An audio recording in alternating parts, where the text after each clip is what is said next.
It was like, is this voice real? Right.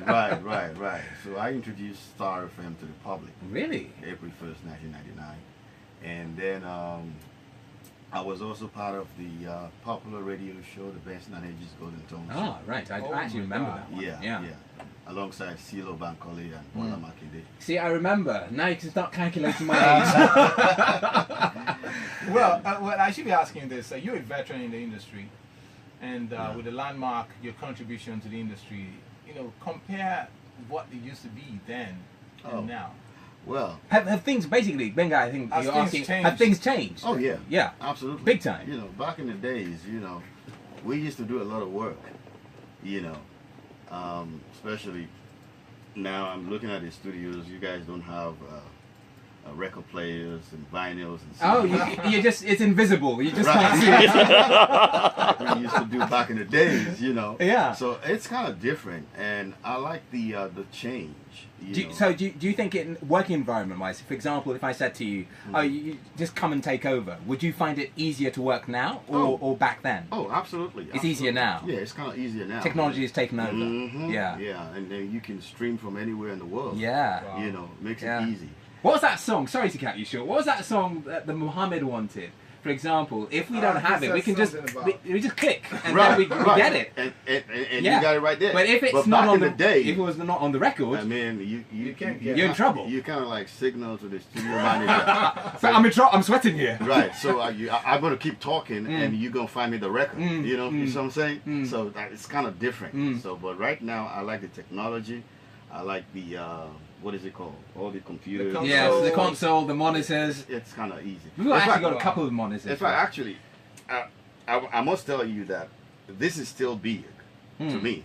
What I see in the U.S. because I'm in ATL. I was going to go there for a second. Okay, we'll be coming there. Yeah. Okay, what I kind of see in the studios of ATL, it's kind of smaller than this.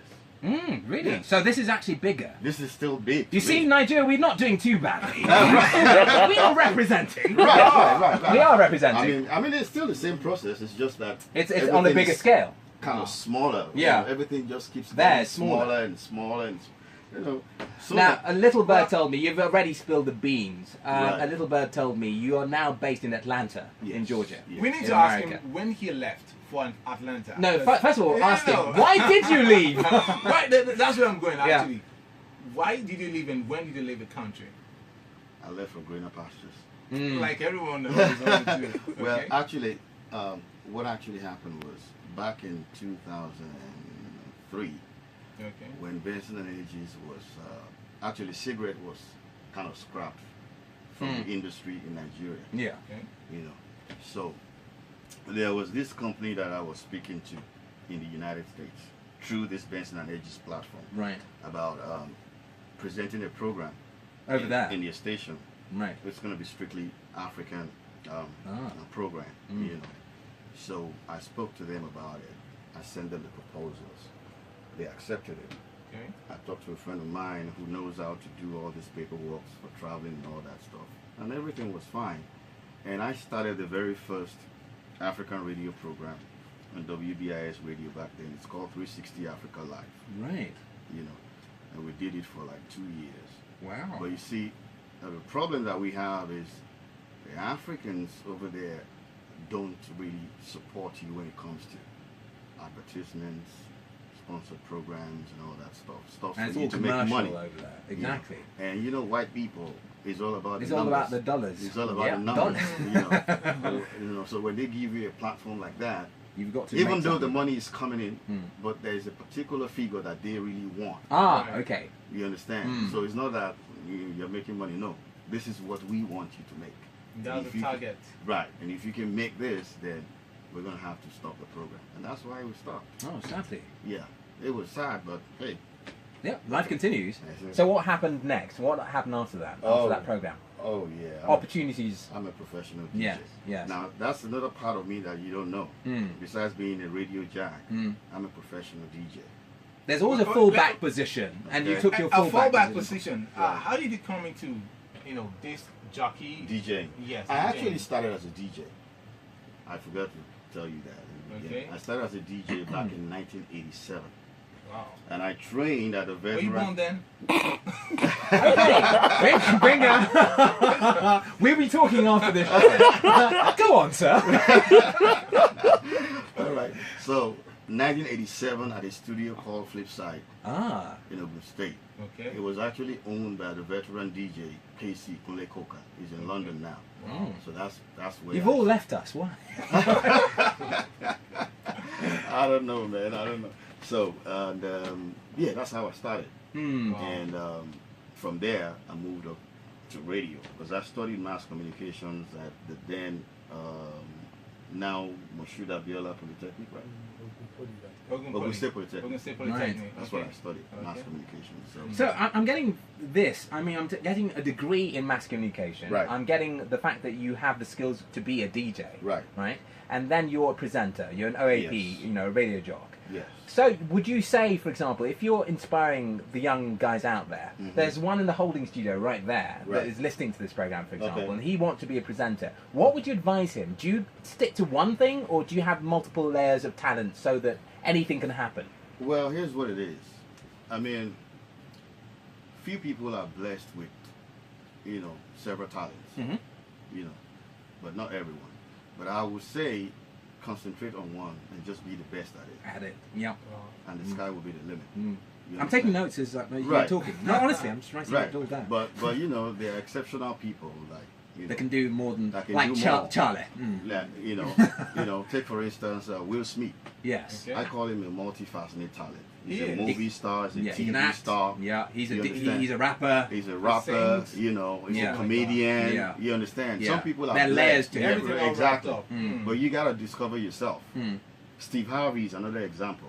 Fantastic example. You understand? So there are people like that who has. But not all of us are blessed. Not like all that. of us. Yeah. So you have to take one and run with it, Just and know what you're doing with it. And know what you're doing. Well, you heard that you have to discover yourself. It's still Just Cruising coming to you right here on Eko 89.7 FM, and we've got a big fish in the studio. DJ Max. DJ ExMax. ExMax. Okay. Yes. I'll take that. Yeah, no, you have to. You have no choice in the matter. I do want to ask you something though, because obviously you now live in another country. Yeah. And we always think you've used the term already, greener pastures. You think, I mean, everything is better there. Right. But honestly, and this is an honest question answer I want. Would you say that it is easier to work there? Do you find that what you do is more appreciated there, or would you want to bring the skill sets you have and bring it back to this country? See, that's a good What's question. the difference? Now, the Western world is not for everybody. You understand what I'm trying to say? Like, I took my time to study how the culture works. You understand? And it works. That's the word. Works. Works. The way we circumvent everything here, you can't do that, can you? Right. Yeah. It's a different world entirely there. And if you can't fit into the system, it's not going to work for you. You'll be on your backside really quick. Right. Now, I must confess, it has worked for me. Yeah. Doesn't mean it will work for everyone. Doesn't mean it's going to work for everyone. Yeah. It doesn't mean if I come back home, I can't fit back into the system. I still can. But as of now, I'm still feeling ATL. Even though I come to Nigeria every 6 months. Regardless. You come every 6 months? Every 6 months. Regardless. Are you escaping winter when you come? Kind of. And there has to be a reason. And my parents are still still here, right? So you come and visit family. I come to visit the family and all that stuff. But I'm married over there. I want to ask you, what's the best thing about living in Atlanta? What's your absolute favorite thing? Whether it's food, whether it's, I don't know, maybe it's the social aspect of it. What do you enjoy the most about living out there in Georgia? You really want to know that? I really want to know that. As long as it's PG rated. Okay, I'll keep it simple. Getting paid on time. Aha. Okay. No one owes you. On time. No one is going to owe you. And getting paid in full. Yes. And no one's going to say, my check didn't come through. No. Yeah. They give you money on time every time. As long as you're good at what you do, you get paid. Can I move with you? No, I'm not saying anything about it. No one we'll put you in the back and now to you, DJ ExMax. Yes, I need to ask you this.